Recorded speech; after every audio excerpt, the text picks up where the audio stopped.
Nagbigay ng matapang na mensahe si Senador Robin Padilla kay Senador Ronald De La Rosa matapos kumalat ang balitang umano'y naglabas na ng warrant of arrest ang International Criminal Court laban sa dating hepe ng PNP.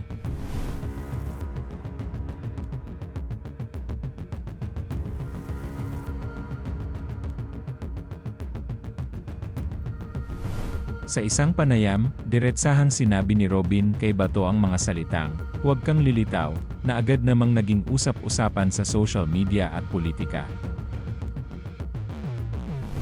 Para kay Robin, iba raw ang usapin kapag batas ng Pilipinas ang humahabol kay De La Rosa. Pero kung dayuhan umano ang kikilos laban dito, hindi niya kayang basta na lamang itong isuko. Ayon pa sa senador, kung siya mismo ang magbibigay kay Bato sa mga banyagang otoridad, pakiramdam niya ay parang pagtataksil ito sa ipinaglaban ni Andres Bonifacio at ng mga Pilipinong lumaban para sa kalayaan ng bansa.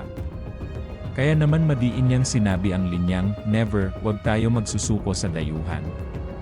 Never." Mas lalong uminit ang usapin ng aminin ni Robin na nagkita na sila ni Bato kamakailan. Sa kabila ng mga kumakalat na ulat, iginiit niyang hindi wanted person ang senador at handa siyang tumulong anumang oras. "Ako naman ay pag pinatawag mo ay dadating," ani Robin, na tila nagpapakita ng matinding suporta at pagkakaibigan nila ni De La Rosa.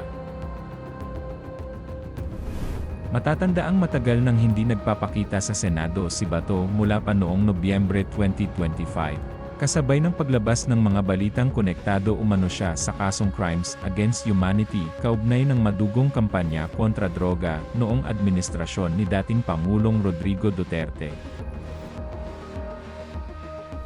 Samantala, nilinaw naman ng ICC na wala silang inilalabas na anumang public arrest warrant kaugnay ng sitwasyon sa Pilipinas, bagay na lalo pang nagbigay ng kalituhan sa publiko.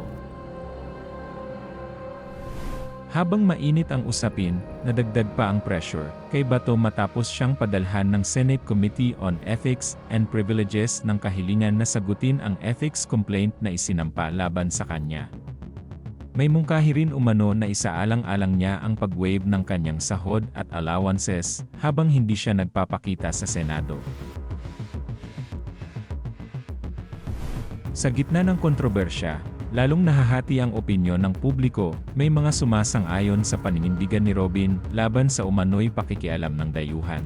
Habang may ilan namang naniniwalang dapat harapin ni Bato ang anumang paratang upang tuluyang luminaw ang lahat.